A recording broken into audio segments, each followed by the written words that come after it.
petunjuk yang datang dalam rasa itu loh kamu, kalau diucapkan itu begini, itu loh kamu kalau kepingin tahu tasbihnya daun, katanya itu. Tadi Gus sempat membahas terkait dengan perbedaan thariqah umum dan thariqah khusus, bahwa di sana perjalanannya Gus itu semula takut, setelah masuk di thariqah khusus menjadi tidak takut. Nah, itu apa sebenarnya, mungkin bisa dijelaskan secara rinci Gus, yang menyebabkan jenengan kok jadinya tidak takut itu karena faktor apa? Apakah itu karena faktor jenengan merasa ada yang bertanggung jawab, yaitu gurunya jenengan, guru thariqahnya jenengan, sehingga tidak perlu takut lagi ketika ada kejadian-kejadian yang mungkin di luar akal mungkin, ataukah karena jenengan di sana sudah dibekali dengan ilmu tertentu yang menjadikan jenengan tidak takut? Itu faktor apa, Gus? Ya itu ada faktornya yang seperti itu juga, karena saya katakanlah saya resmi, saya menganggap resmi kalau amalan ini sudah saya dapatkan dari seorang mursyid gitu kan. Ada yang bertanggung jawab lah. Ya saya menganggap ada yang bertanggung jawab. Terus pesan guru saya itu kan, kalau mau wirid itu suruh bayangkan wajah guru itu tadi. Nah, makanya yang pertemuan yang kemarin saya jelaskan apa itu robitoh persambungan antara si murid dengan si guru ini, salah satunya di situ.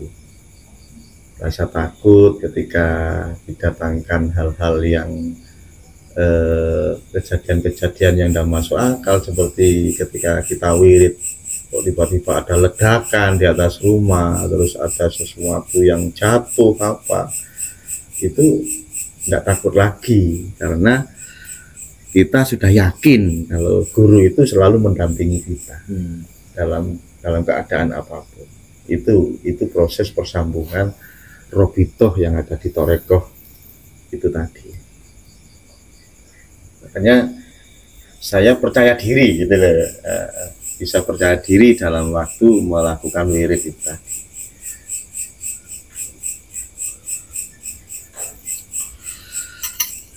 Dan itu prosesnya mau dipertemukan Gus Mukhlason itu juga masih banyak Mas prosesnya. Saya terjun di dunia supranatural juga waktu itu, tapi keinginan saya, niat saya ingin mengenal Allah lebih dalam lagi, niatnya di situ. Setelah saya masuk ke dunia supranatural, ternyata keasikan di situ Mas. Mencari uang itu gampang. Kadang satu malam itu dapat 3 juta, 4 juta dari tamu-tamu yang seneng-seneng masalah goib-goib seperti itu. Dan itu saya rasa itu kenakalan saya waktu itu kan, harus pakai minyak ini, harus melakukan ritual seperti ini, harus beli minyak ini, dan minyaknya harganya sekian. Nah itu ya kriminal juga ya, enggak munafik ya, memang saya pernah alami seperti itu. Dunia mukasafa itu seperti apa. Kadang dengan modal telur gitu aja buat pagar rumah, telur 4 itu aja sudah 2 juta sampai 5 juta.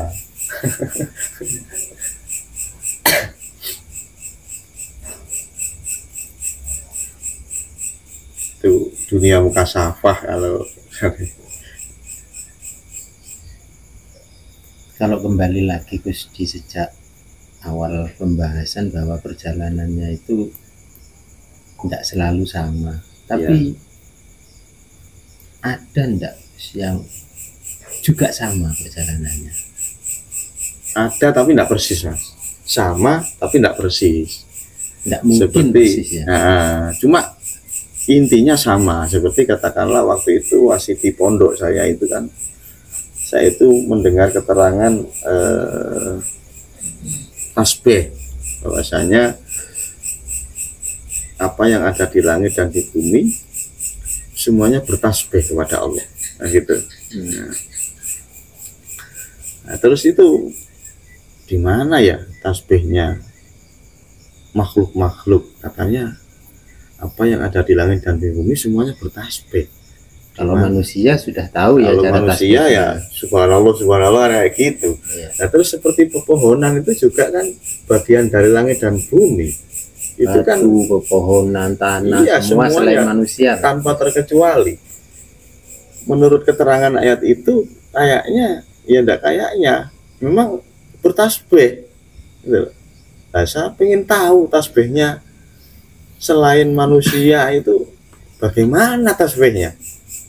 Itu saya nyari, mungkin pohon ini kan bertasbih, saya tidur bawah pohon itu beberapa hari itu tidur di bawah pohon terus, dengan harapan ketika pohon ini nanti bertasbih kepada Allah, saya bisa mendengar dan saya bisa menirukan tasbihnya pohon itu. Nah, pemahaman saya di situ. Nah, ternyata tapi anggapannya Gus waktu itu ya kayak manusia ya. Iya. Anggapannya ya. Kayak tasbihnya sama kayak manusia. Kayaknya sama, nggak tahu bacaannya apa kan, persepsi saya kan seperti itu. Nah, tidur di bawah pohon, nggak ada jawaban. Kemudian saya tidur bawah batu, juga nggak ada jawaban. Tidur bawah daun, ya di saku ini saya beri daun udah. Nanti ketika daun ini tasbih, saya dengar waktu tidur itu, saya kaget, terjaga, akhirnya saya bisa tahu tasbihnya daun itu seperti apa. Terus persepsi saya, pemahaman saya ke situ. Nah, dan itu tidak ketemu Mas ya.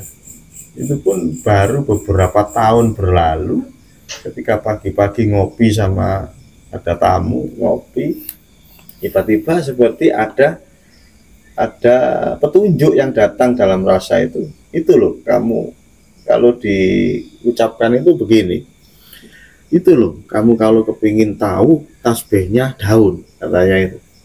Kemudian langsung saya lihat daun, saya bilang mana, enggak ada tasbihnya, ini daun, itu aja saya. Kemudian saya abaikan sudah petunjuk itu, saya abaikan, tinggal rokok lagi sama ngopi lagi.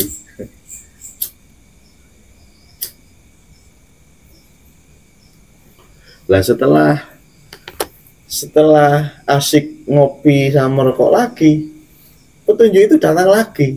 Itu loh, kalau kamu ingin tahu dengan tasbihnya daun. Nah, kemudian yang kedua kalinya saya lihat daun, baru saya paham. Saya lihat daun itu ketika angin ke utara dia ngikut ke utara, angin ke selatan dia ikut ke selatan. Oh, ini toh wujud tasbihnya alam semesta ini. Menerima. Kalau orang Jawa bilang nerimo ing pandu.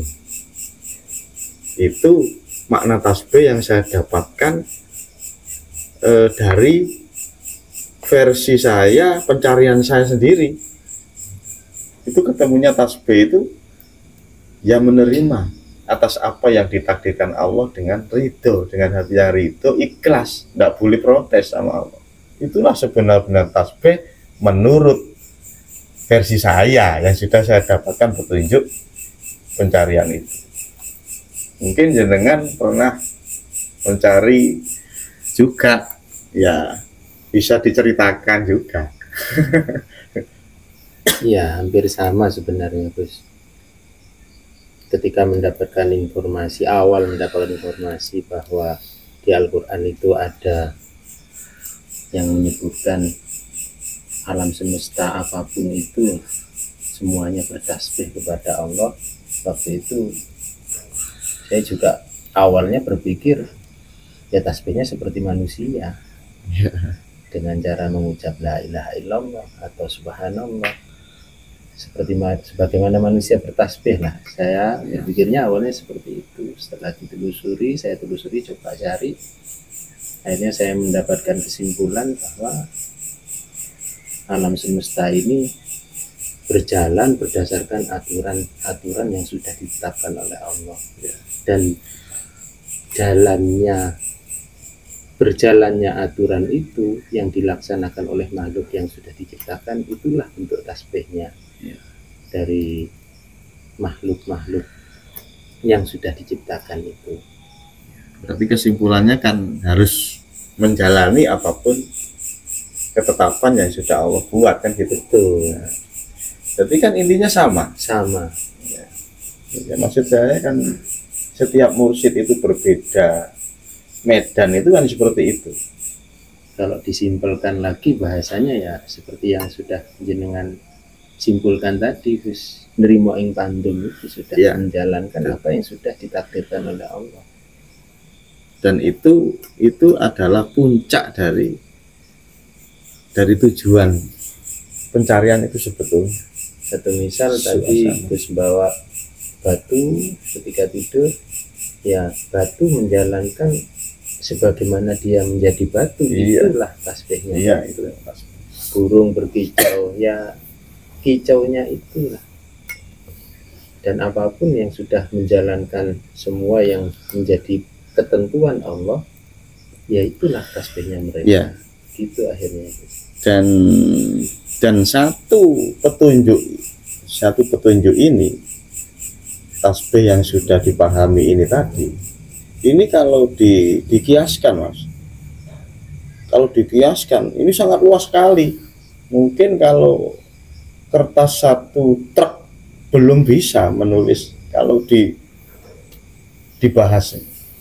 Seperti sekarang tasbihnya tanah di mana dia selalu menerima atas apapun, diinjak-injak orang, diisi kotoran, dicangkul, dia tetap menerima, dan dia masih menumbuhkan sesuatu yang bermanfaat untuk manusia. Nah, itu dari sisi bumi saja itu sudah panjang pembahasannya. Belum tasbihnya angin kalau pagi arahnya kemana, sore sedikit arahnya kemana.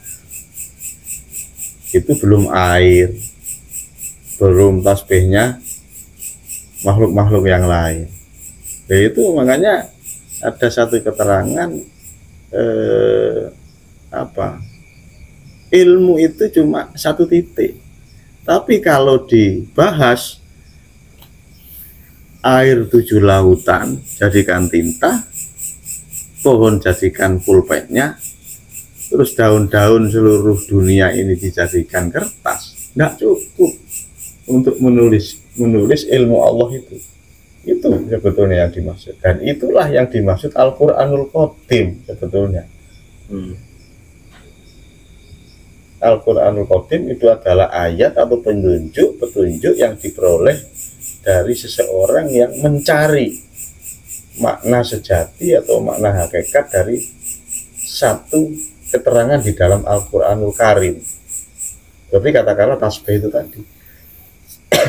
Dan berangkat dari tasbih itu saja, kita sudah dapat memahami arti kehidupan ini.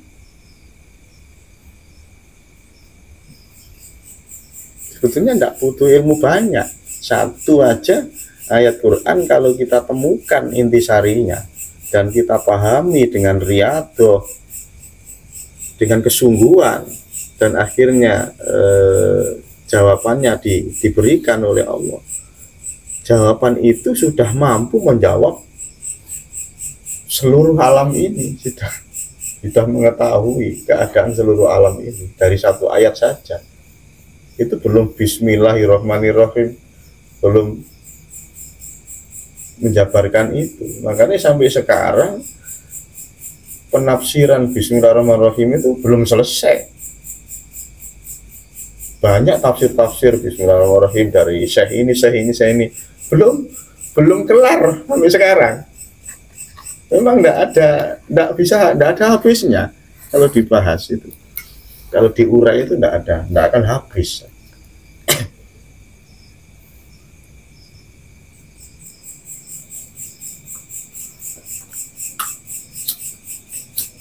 Tapi ketika orang sudah memahami satu ayat dari pencariannya sendiri, wah dia akan semakin asik tenggelam di lautan samudranya tauhid itu.